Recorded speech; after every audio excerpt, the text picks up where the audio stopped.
Ladies and gentlemen, welcome to Sessions Café. Today we're coming to you from ACX1 Studios on the Atlantic City Boardwalk. I'm your host, Keri Singleton, and I'm joined by my guest today all the way from the Bronx. Yeah, from Delaware, but... By way of Delaware. My boy, Sam Hawkins. Welcome to the show, brother. Oh, thank you, man. How are you? It's a pleasure to have you on the show, man. Oh, it's a pleasure to be here, Yeah. man. The weather's beautiful here out on. You got the boardwalk and the sand, and it just stopped raining, and the people are just getting dried off. It's a great day to be in AC, man. And thank you so much for joining us here at ACX1 Studios. We appreciate it, man. Okay, my honor to be on your show, your wonderful show. Absolutely. So now I used to live in the Bronx. I used to live in Soundview on Boynton Avenue. Okay. Great neighborhood. Six Train. Great neighborhood, 6 Train, Elder Avenue. Yeah. And then an even better neighborhood was Belmont. I lived on 187th and Bathgate. The best pizza. Italian. That's Italian, the real Italian area. Yes, sir. Big, you already know. Yeah, you already know. Yeah, we shout out the Bronx on this show. Big shout out to the Bronx. Right. So you're the CEO and founder of Hawk Entertainment and Films, which obviously is named after you. Hawk Entertainment, of course. After you. Let's unpack those two ventures that you got going on, Sam. Well, the entertainment part is that I'm doing a lot of work with promotion, and I also work with some artists back in the days. I was kind of like the managers of some of the artists I work with. So that's the entertainment part. Okay. And then recently I started doing a documentary called Sons and Daughters of Hip Hop. Yeah, we're going to get into that. We're definitely going to get into that. I used to manage artists back in Boston because that's where I'm from originally. Okay. Very difficult and thankless job. At least that was my experience. What was your experience like managing artists? Well, it was explaining to them how that you work for them, and they think when they got a manager, they don't have to worry about money, they don't have to worry about a lot of stuff, but they don't understand that that's not the concept of, it really explaining an artist. When you got a new artist and you're trying to explain to them being a manager, if they not understanding about the manager role, it's kind of hard to really explain to them because they think once I got a manager, everything else is falling into place. Oh man, I was like their father, their big brother, their best friend, their worst enemy, their parole officer. It was a lot of work. What inspires you to push those artists that you worked with when you were doing artist management? A lot of time I seen a certain talent that I seen in them, and I kind of recognized the talent, and I wanted to be known, to be kind of selfish. I wanted to be known as a person that was able to find talent, groom it, and bring it out to the world. Yeah. So, a lot of time I get a thrill of finding some new talent instead of working and coaching and making them something. So I'm going to shout out one of my mentors early on when I was doing artist management, Mr. Russell Simmons.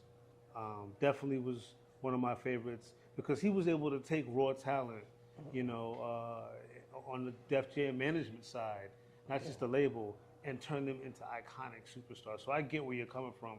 To be able to mold an artist and take their talent and turn it into something global is nothing more rewarding than that. Oh yeah, from a manager standpoint, some managers like to deal with artists that's already established, and I can understand that too. But so for some of us, we like to say we had a part in their development, in their growth. Exactly. So currently you're based in Delaware, the first state. Okay, where is Wilmington or Newcastle? Well, I'm from, I'm here in Middletown. Middletown. I'm actually in Middletown right now. Yep. So you're not that far from Atlantic City where we are today? No. Okay. Skipping and jump. How did you get from the Boogie Down Bronx to DE? Well, actually, when I left the Bronx, I went to the ATL. Okay. I was there when they kind of had a bum rush of music talent, and really when it came to hip hop, I seen the way the talent grew in Atlanta. A lot of people gave up on the West Coast and the East Coast, and I really credit Atlanta for bringing hip hop back. That's a whole nother story. I really credit long list, but we got to shout out. A big shout out to a lot of artists in ATL. I remember when I first moved to ATL, they used to say we got to go to New York or LA to get our music played.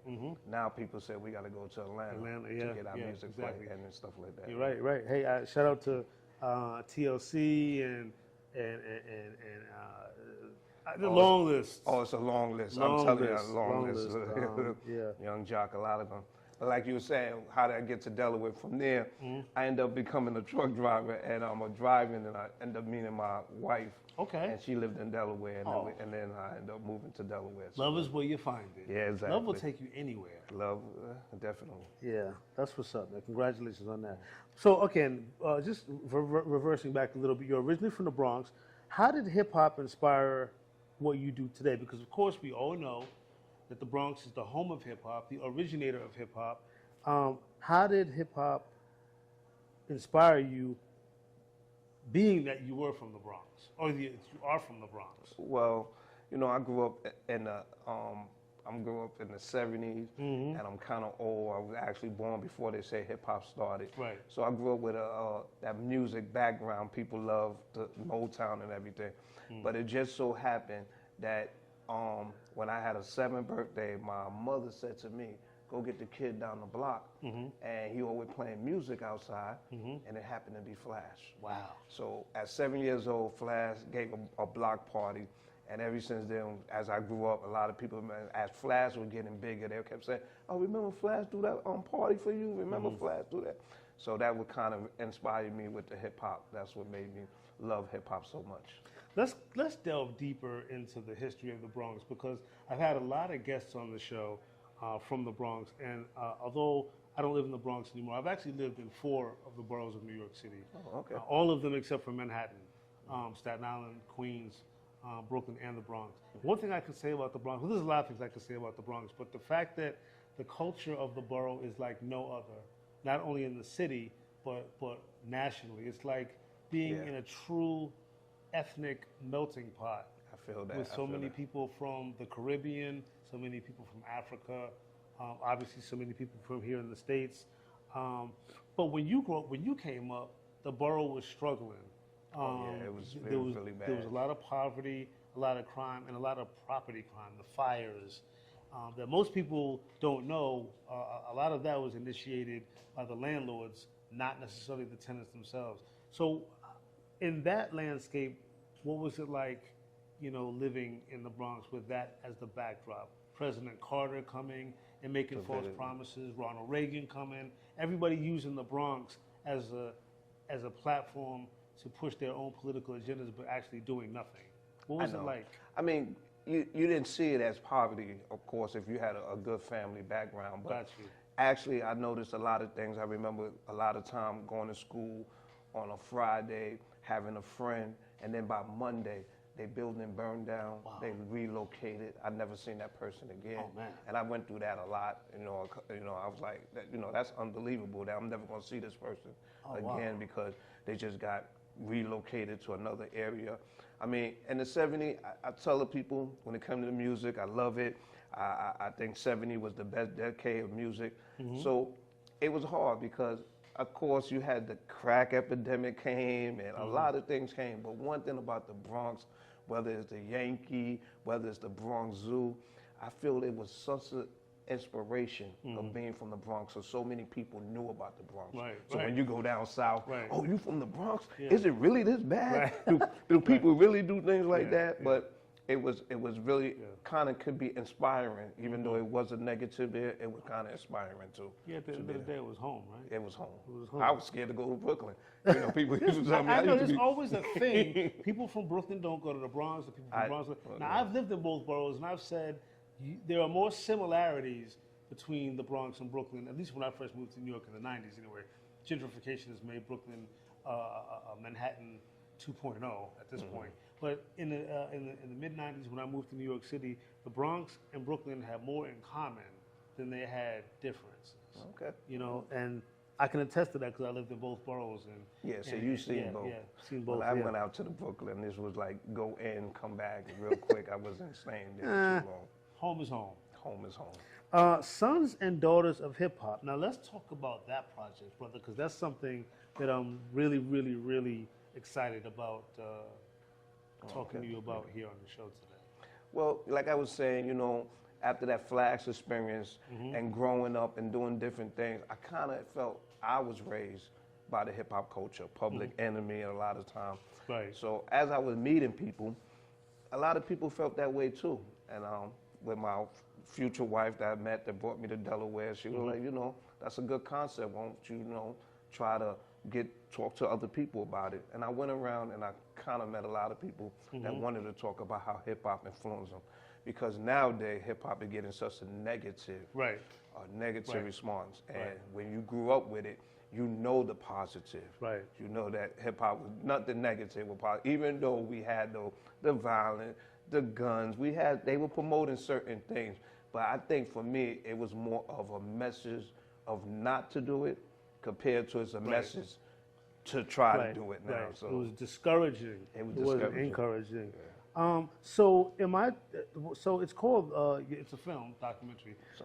It's called Sons and Daughters of Hip Hop. Does that mean specifically that you'll be incorporating in the storyline the offspring of famous hip hop artists? Or is it sons and daughters, meaning all of us are the sons and daughters of the culture? Well, excellent question. Actually, it was everybody of the culture. Okay. But when I decided to do it, I say a lot of legend may say, hey, are you talking about us? So I went to a couple of legends that I couldn't get a hold of. Shout out to Star Child, a lot of the legends. And it just so happened they took to it. They liked the concept. Okay. That they were saying, hey, how about you come to my party? How about you come to there and you can talk to some of the people that they was around, that they felt their influence, and I got to talk to people like that. That's what got me going now. And I know that you're excited about the evolution of this documentary that you're working on. And I'm very excited because I'm also get to talk to some of the legends that I knew was legend back then. A lot of people talk about them now as being legend. But like you said, growing up in the 70s and you seen the music and how it was inspiring to so many people, they were legend to me back then. So giving the chance to be able to talk to them, and even when some of them say, hey, I know who you are, I like what you're doing, that's really inspiring. That's got to feel really good to be recognized by people that you honor and that you respect. That's so dope, brother. We're going to take a break. And when we come back, I got a lot more questions to ask you right here on Sessions Cafe, all right? Okay. Stay tuned.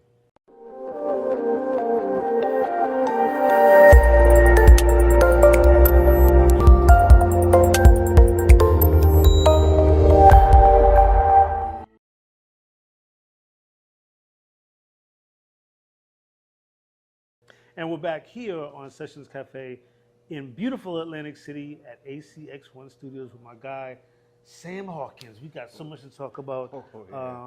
This is, I don't know, your whole life is in this. I see you come very prepared. I try, brother. I try. Gotta ask you this. Born and raised in the Bronx, a son of hip hop. Sons and daughters. No, you specifically are a son of hip hop. So I gotta ask you this question, boss. How has hip hop changed since 2000?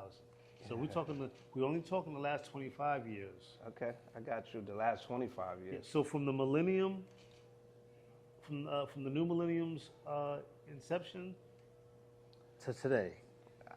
I think one of the things that changed a lot is that the people that listening to it is affected about it a little bit more, and it's the negative way. You know what I'm saying? I mean, you know, if you go back, if it was public enemy, a lot of people wasn't affected by it positively. Correct. You know, but for me and some other people, they was like, you know, it was positive. But now I think a lot of people are taking to the negative side of it. Absolutely. Much more, which is very bad. You know what I'm saying? Because you're dealing with people with more money, with people, and just society as a whole don't really care. People saying things and doing things, whether it's country music, whether it's any kind of movie and genre. Everything, you see it's a big different now. So society is different. Definitely just a lot less restrained.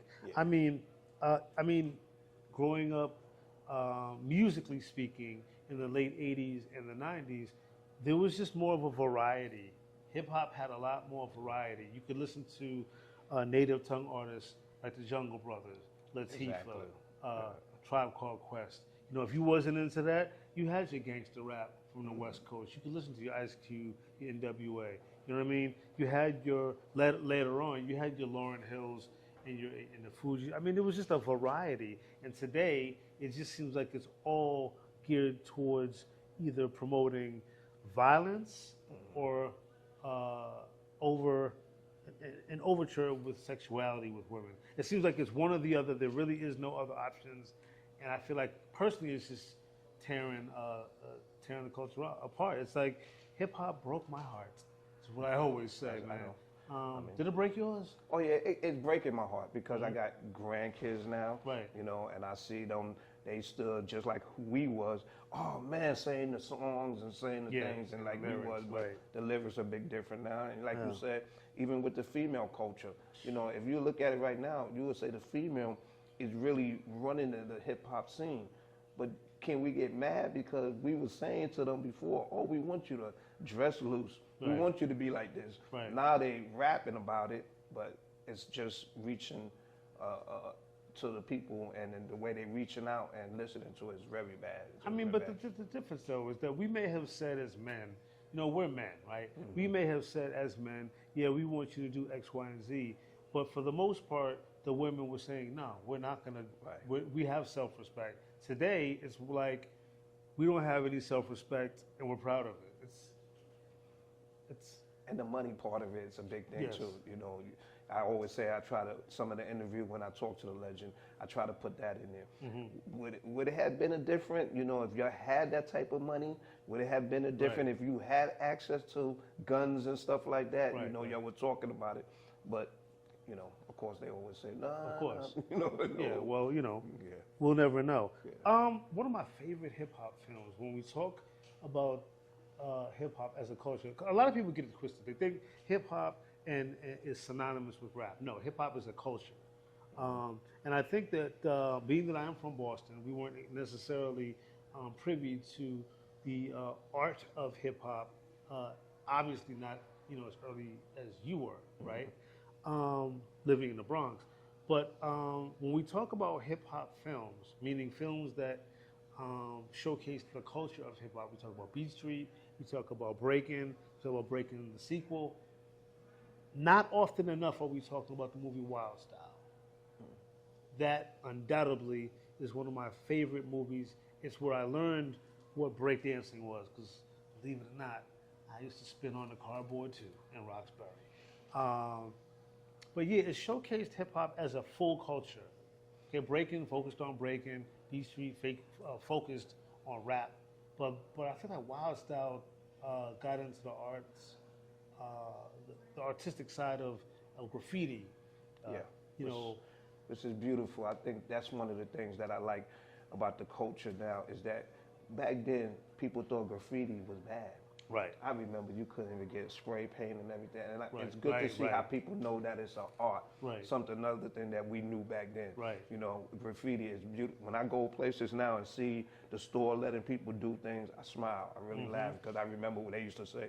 If I catch you, I'm going to lock you up. I'm going to do things like that. So to see them accept it and, you know, recognize that art, that's something. Yeah, and not just accept it, but respect it. Yeah, I mean, when I was growing up as a kid, even in Boston, man, like there were certain stores, art stores, that would have their, you know, markers. You know what I'm about to say. The markers were locked up, and if you asked to buy one and you were not of a certain age, you couldn't.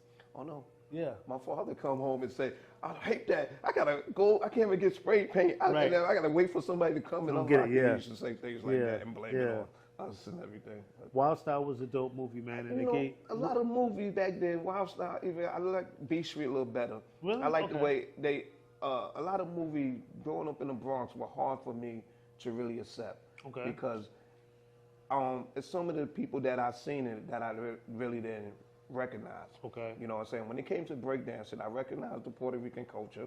They were doing their breakdancing and stuff like that.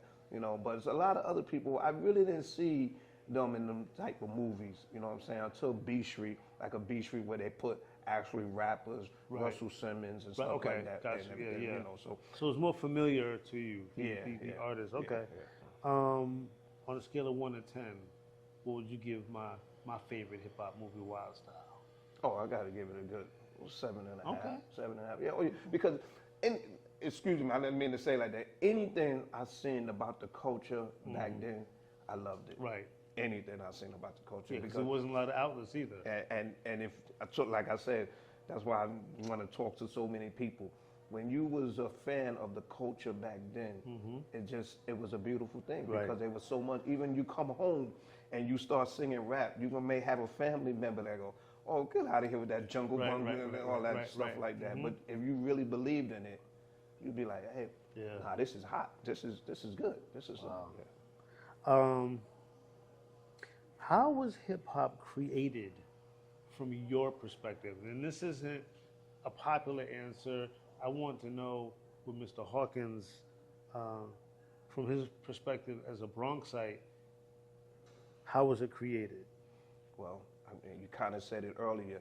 Growing up in the '70s back then, we was really, really looking for things to do. I mean, even when we had art and music in school and you wanted to do music, they took that away from us. Right. So, you know, you had to really show another outlet, you know. For some of the kids that didn't want to listen to the Motown and stuff like that, I mean, one thing I tell a lot of people, they can say different things about the hip hop culture, but number one that they cannot change, it came from the Bronx. Right. Nobody can change that. Even when they fought about it with Queen and MC Shan, they put that to rest right then. So growing up in the Bronx, you got to understand, when you walk in and you see a legend, you see the flyers, you see what's going on, it's just a beautiful thing. And it just, to see and experience it, it just was such a beautiful thing. It was like, kind of like a little out-of-body experience. You know, you didn't know where it was going, but you knew it was going somewhere. Exactly. So getting back to the Sons and Daughters of Hip Hop project, how will you tell the story from your eyes, and how will it differ from the ways that the story of hip hop has been told before? Well, it's basically going to be told from the people that felt like they've been influenced by it. Because even when we talk to a legend, unless you Kool Herc, unless you Cold Crush, Tony Tone, or someone like that that was down from the beginning, everybody else been inspired by it. So I just wanted to get certain story about how people felt that it was inspiring to them. You know, when I talk to people and they say, hey, you don't know, when I heard my father listening to it and I seen my father like it, that what made me like it. I knew that was something me and my father could talk about and everything. So it's stuff like that. I'm just hoping to bring different impact, different people's story about how they feel hip hop influenced them or has something to do in their life. That's what. Sounds like a soup that I'm ready to taste, brother. For real. So, what stories that were once told from the culture seem to have been forgotten? Well, I think one of the things is like self-destruction about even when the culture say, hey, wait a minute, we are doing some bad things. We are doing bad things that people out here fighting in the name of hip hop. I seen how they came together and they band together, and I think that I would like for them to realize that hip hop, they should know it by now, but just in case, can make a difference. It can make a change. It can unify in a good way, not just a negative way. I mean, this is. I mean, I say this with even a hint of sarcasm.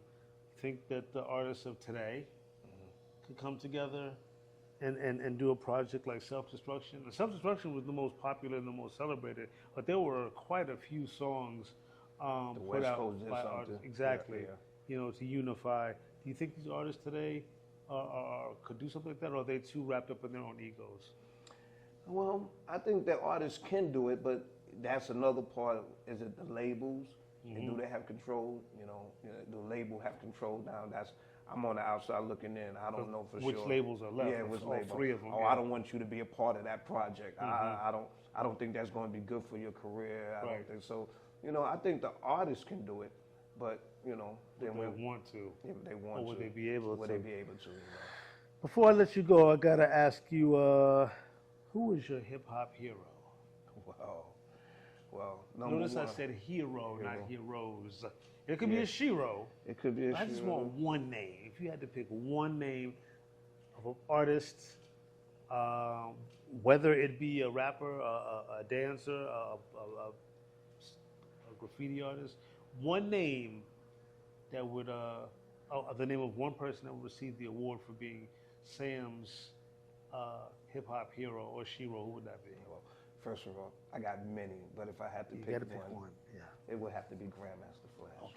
Because even with seeing how his name ring bells so many places, and he was just a minimal person in the industry, because the story of Grandmaster Flash, he was a DJ. Mm-hmm. And when he came out, they actually pushed him to the side. Melly Mel and everything. When you hear the story, Melly Mel, they took over. Yeah. It wasn't even nothing about a DJ. Right. But you still hear about Flash. He's my hero, my Grandmaster Flash. I would have to say, I guess I'm a little biased because I had the pleasure of meeting the brother, DJ Cool Red Alert. Cool DJ Red Alert. To be so successful, to be such a pioneer and an architect of the culture, he is the definition of humility. Because a lot of I'm not gonna say any names, but you know just as well as I do that a lot of the legends got egos the size of Brooklyn and the Bronx together. Red, super humble. And when I asked him when I interviewed him on my radio show a couple of years ago, why are you so humble? And he says, why shouldn't I be? I was like, damn. A true son. I think true son of the culture. I have got a chance to talk to Red Alert many times. Beautiful brother. Yes. Beautiful brother. Yes. And what's next for you, brother? Well, I'm hoping, if anything, I can help a lot of the hip-hop legends. As you know now, a lot of the legends are passing away. Yeah. Some don't have insurance. Right. Some don't have health care.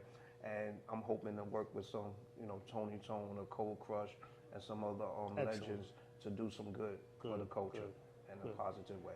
I wish you the best on that. And, of course, with the film project, Sons and Daughters of Hip Hop, I'm going to be looking for that. I hope so. When it comes back, when it comes out, we're going to have to bring you back and talk about it. And we'll see you guys next week right here on Sessions Cafe, ACX1 in Atlantic City. See you next week.